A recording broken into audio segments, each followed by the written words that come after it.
Kali.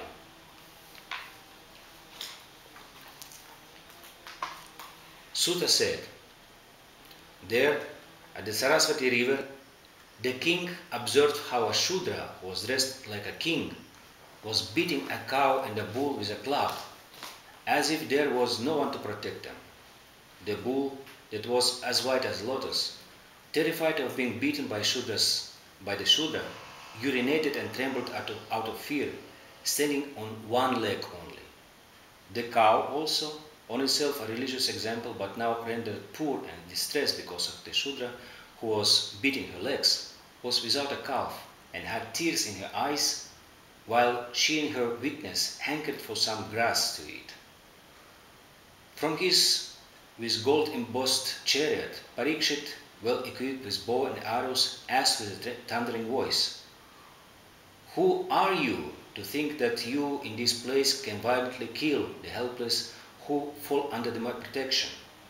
As an actor, you make a powerful appearance dressed up like a God-conscious man, but you behave like someone who never saw the light of civilization. Do you think that because of Lord Krishna and the carrier of the bow, Gandiva, Arjuna, have disappeared from the scene, you can secretly beat the innocent cow? Being a culprit, that way you deserve it to be killed. And you," he said, turning to the bull, are you just a bull that, as white as a lotus, moves on one leg and has lost 3 legs? Or are you some demigod who, in the form of the bull, makes us sad? Except for the case of you having tears in your eyes because of someone else, under the protection of the arms of any of the kings of the Kuru dynasty, there has never been such grievance on the earth. O son of Surabhi, the celestial cow, in my kingdom there will be no lamentation, and therefore do not fear the Shudra, and dear mother cow, do not cry. As long as I am alive as a ruler and subduer of the envious, you will fare well. O chaste one, he in whose state the living beings are terrified because of miscreants will lose his fame, longevity, fortune and good birth. It is certainly the supreme duty of the kings to subdue in order to put an end to the misery of the ones who suffer, and therefore I shall kill this most wretched man who is so violent with other living beings. Who is the one who has cut your 3 legs, O son of Surabhi?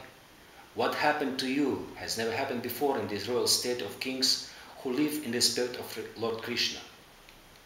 O bull, you are honest and without offenses.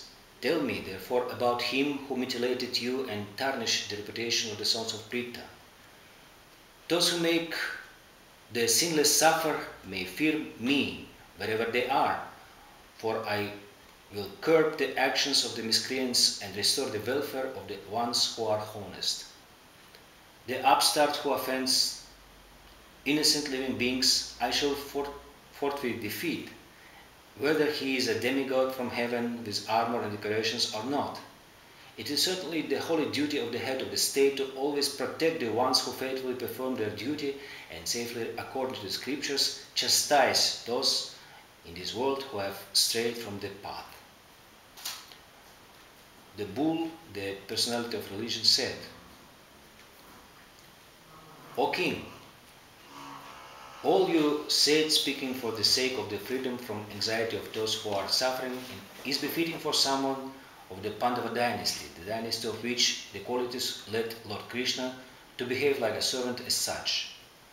O greatest among the human beings, because the person is bewildered as a consequence of all the differences of opinion, we cannot tell who or what would be the cause of all human suffering. Some declare in defiance of all duality that one suffers because of one's own actions.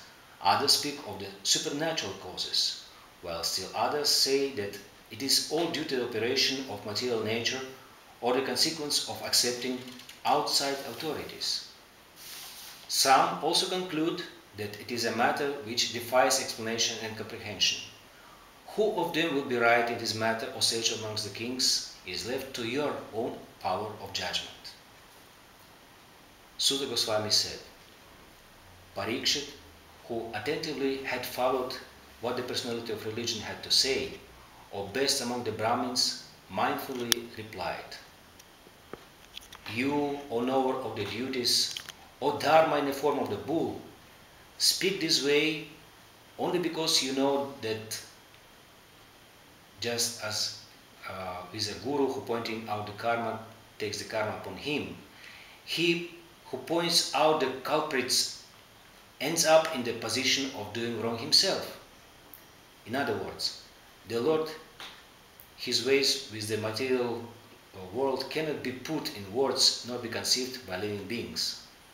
Penance, cleanliness, compassion and truthfulness, tapasya, daya, satya, are the legs that established the age of truth, Satya Yuga, the old days. But because of the irreligiosity, 3 of them have broken in conceit, clinging to intercourse and intoxication. At present, O personality of religion, you are hobbling along on one leg only, the leg of truthfulness, while quarrel personified, Kali, who flourishes on the seat, irreligiously tries to destroy that leg too. Through the actions of the Supreme Lord personally, Mother Earth has been relieved of a great burden. His all-auspicious footprints brought good fortune everywhere. Lamenting with tears in her eyes, the unfortunate and chaste one, Mother Earth, who was deserted by him, is now enjoyed by lower-class people who, devoid of the culture or learning, pose as the rulers in my place. Thus, the personalities of religion and Mother Earth were pacified by the great warrior who took up his sharp sword in order to kill Kali, the root cause of the religion. Realizing that the king wanted to kill him, Kali, stressed from the fear, abandoned his royal attire and in full surrender bowed his head down at the feet of the king. Out of compassion, he who is kind to the poor and capable of handling worship with a smile refrained from killing the one who had fallen at the feet of the hero that he was, he the hero of whom one says that he is worthy of being glorified.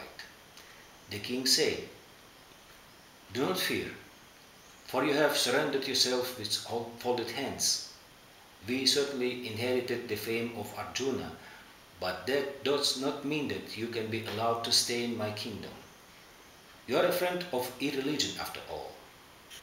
With you physically present as a god of man, everywhere the irreligion of greed, falsehood, robbery, incivility, treachery, misfortune, cheating, quarrel and vanity, and all of that will be abound in the masses. For that reason, O friend of irreligion, you do not deserve it to remain in the vicinity of those places where the experts of religion and the truth duly and expertly are of worship with sacrifices for the Lord of sacrifices. In such sacrificial ceremonies, the Supreme Personality of God, the Lord, is worshipped as the soul of all worshipable deities. In that form, he spreads welfare, for he is there to all desires, inviolable super soul who is present both inside and outside, just like the air is for all that moves and does not move. Sutta Goswami said, that way, being addressed by King Parikshit, the personality of Kali, seeing him ready with a raised sword, speaking like Yamaraj, the Lord of Death, trembled. Kali said, "Wherever I may live under your order, O Emperor, I will always have to face the rain of your bow and arrows. Therefore, please, O Chief of the Protectors of the religion, allot me a place where I may count on a permanent stay under your rule." Sutta said, thus being petitioned, he Maharaj Parikshit gave Kali permission to dwell in places where the 4 sinful activities of gambling, drinking, prostitution and animal slaughter, Dyutam, Panam, Striya, Shuna, were taking place. Next to that, the master, upon his insistent begging, allotted him the place where there is gold, For gold by passion is the fifth sin, bringing falsity, intoxication, lust and enmity. Thus, under the direction of the son of Uttara, the 5 dwelling places were given to Kali, where irreligion is encouraged. For that reason, a person desiring his well-being should never resort to any of these places, especially not those persons who follow the path of liberation, the royalty, the state officials and the teachers. By encouraging activities that restore the bull's 3 legs of austerity, cleanliness and compassion, the earth was perfectly improved by King Parikshit.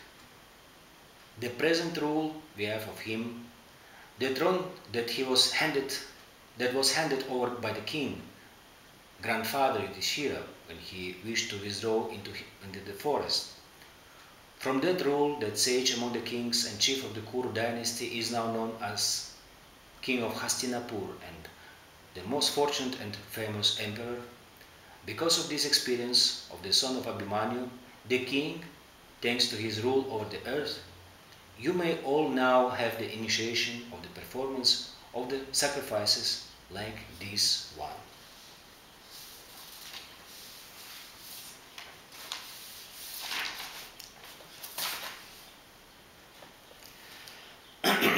Om Agyanati Marandasya Ginanjana Shalakaya Chakshurunmilitam Yena Tasmai Shri Gurave Namaha Mukam Karoti Vachalam Pangam Lankuti Girim Yat Kripatam Aham Vande Shri Gurum Dinatarya.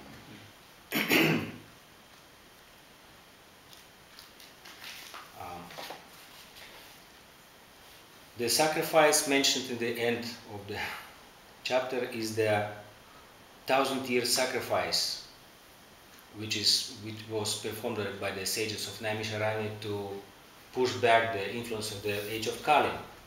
And Suta Goswami, who is addressing the sages, after telling this story to the sages, is saying them that after hearing this story about how Parikshit met the personality of Kali and what exactly Kali begged from him and how Parikshit first was ready to kill the Kali and then he let him go.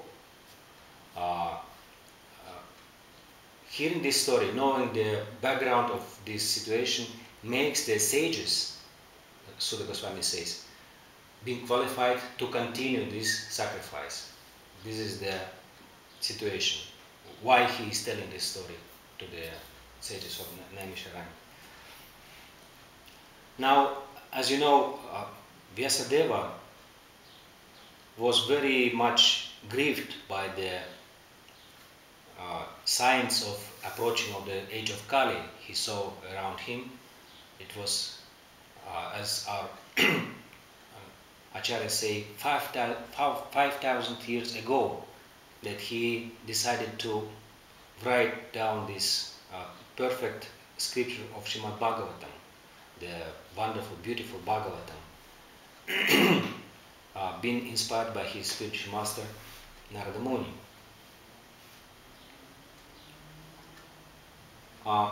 One of the verses of scripture says, Kalau Shudra Sambhava. Everybody in the age of Kali are born as Shudras. And this is a big problem because in Vedic society there was a strict differentiation of the classes of the society, and following their duties, all the members of the classes were perfectly happy because the duties allotted to them were absolutely meeting their personal qualities, their bodily qualities, their knowledge, their habits, their desires and inclinations. In the present society, unfortunately, such differentiation is lost. The classes of the society are mixed, and the biggest problem is that the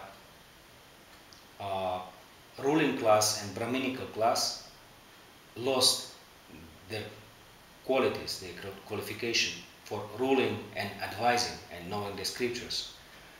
I don't know how about your country, but in my country, for example, in Russia, we often see how the high priests of the Orthodox Church are enjoying their life, wearing jewelry, driving luxury cars, and living in huge buildings, being served by the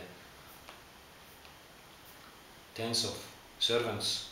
And next to them, when there is a big religious festivals, are staying the presidents of the country in the church and making a show of religiosity.